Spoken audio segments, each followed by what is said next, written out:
Y'all, she just gives so much to talk about in one video. Email and ask me, Here she go. can I recommend any neighborhoods for brown people? She says somebody emailed her this. I found that offensive. Why? You So brown? I'm like, no. I probably said some more stuff. Oh, I I'm ain't sure gonna you read it did. verbatim. I probably said some more stuff. Mm. Then the person gonna get mad at me. And the Because you thing was that gets rude. me is, y'all, this is the thing that get me about people. They ask you questions or say the most off the wall thing, and then when you respond to them, well, you didn't have to respond to me like that, and you didn't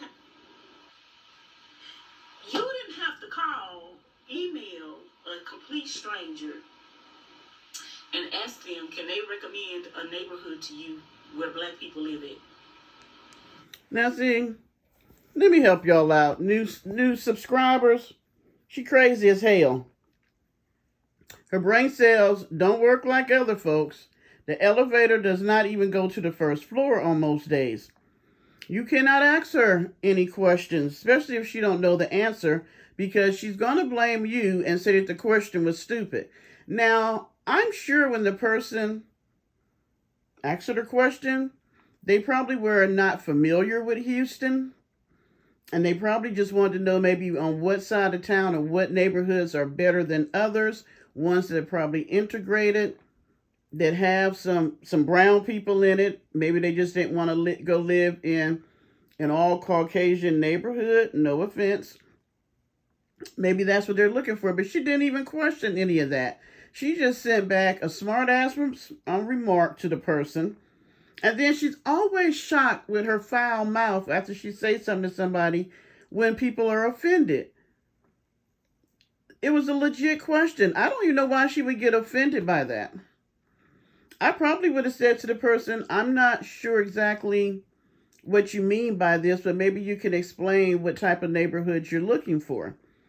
Are you looking for a neighborhood, by, cost, like how much it's going to cost to live there?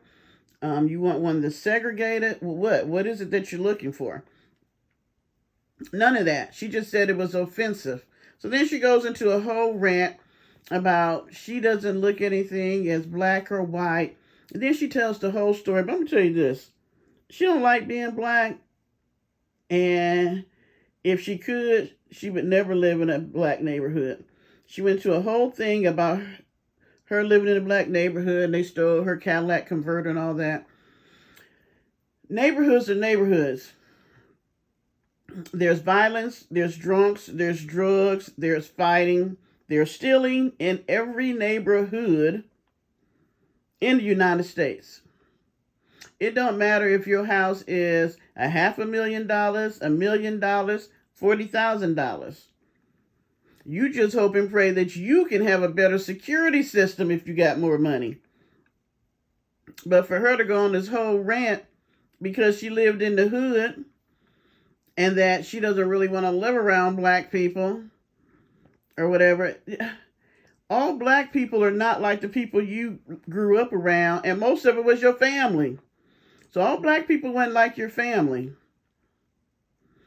I never had, you know what? Race was not even an issue until I got older. And maybe that's because I was a military brat. So we had everybody. Everybody lived there. I mean, you got Hawaiian people, Hispanic people, black people, white people, Asian people, Jamaican people, everybody, because everybody's in the military. So that was never an issue. We all played together. Our parents hung out with each other. So I don't understand this concept of even if I was raised in the hood, that I wouldn't want to hang out with people of my race just because I didn't like the neighborhood. There are neighborhoods here that I ain't gonna live in unless I have to. Funny story, because y'all don't really know my life, but at one time, I had to be on Section 8. I can tell you, my life is a lifetime story. And so here with Section 8, most neighborhoods like that I was used to living in, they did not want to take Section 8, which I didn't understand because, you know, for one thing, you're going to get paid every month. But just like her, they assumed that everybody that was on Section 8 was going to come and tear up their property. So I had prayed, and I was like, God, please don't send me to North Main, which is like, it's predominant. Well, now it's mixed, though. I was going to say predominantly black, but the way the economics are, it's pretty much mixed now. But it's not known for being that great. I can't even say that, because there's older people that live there. I think it depends on where you live and what you think of other neighborhoods, right? So I never had heard anything nice. So I was like, and I thought of it as the hood, okay? I was being bougie. So I was like, God, please don't send me to the hood. Please, please. These are some antique. I bought these chairs and got them reupholstered. They're in my living room now. Y'all know I can go off. Sorry about that. So anyway, of course, when I got the voucher, I couldn't find anything on the side of town I was used to living on. And the only house I could find was a street right behind North Main. And I was like, oh, crap. But I needed to move. And so this is what was available. So I was like, okay. And I like old houses. And this was an older house with the wood floors and stuff. So I got in there and I restained the floors. I painted the walls. And I mean, it wasn't like the place was bad, but I always, when I leave a place, it's looking better than when I moved in. Retile the kitchen and all this stuff like that. And across the street was two houses of some Hispanic people. And every Sunday, they would be having a party. Oh, the music would be loud and they would be party, hardy, hardy. And I was like, I don't want to hear this every time I come from church. So I would get out there on the porch and I would just pray and pray. Then all of a sudden I realized that they wasn't partying no more. And everything had quieted down. And this neighborhood that I was living in that I thought was so bad was a very peaceful neighborhood. I never had any problems when I lived there. I never thought about somebody breaking into my home.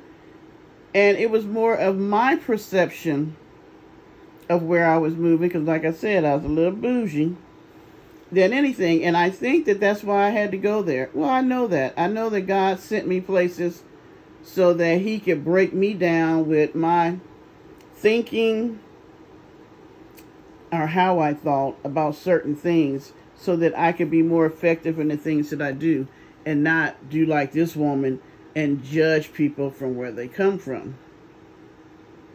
So yeah, that was just a little lesson, a little story I told y'all. So for the lady who wanted to know more about me, there you go.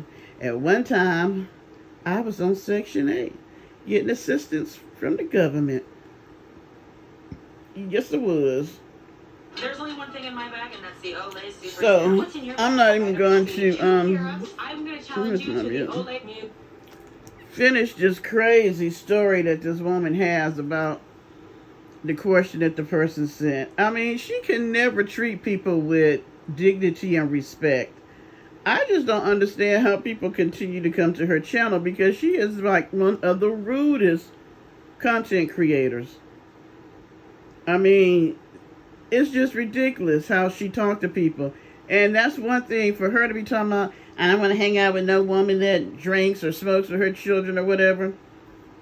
She got one of the foulest mouths that I have ever seen. And the way she think about stuff is crazy as all get out. And it's not that you don't hang out with them, they ain't gonna hang out with you. Person goes back and forth with me, and you didn't have to respond like that. Oh, I see you must have a problem with me wanting to live around black people. Listen, homie. I don't care who you live around. I don't know you. I can't have a problem with you because you want to live around. I'm telling y'all, Don't communicate with this broad at all. If you go over there and you want to watch the video, fine. But if you're not going to say something that she liked, she's going to delete your comment. If you send an email that she don't like or don't understand, she's going to get jazzy with you and delete it. And then you're going to be mad. I can tell you, there are people that be in my chat that have experienced this crazy ass woman. So my thing is, I don't know how she keeps subscribers. I don't know why people send her money, because she is so nasty, but she has a relationship with God. Wow.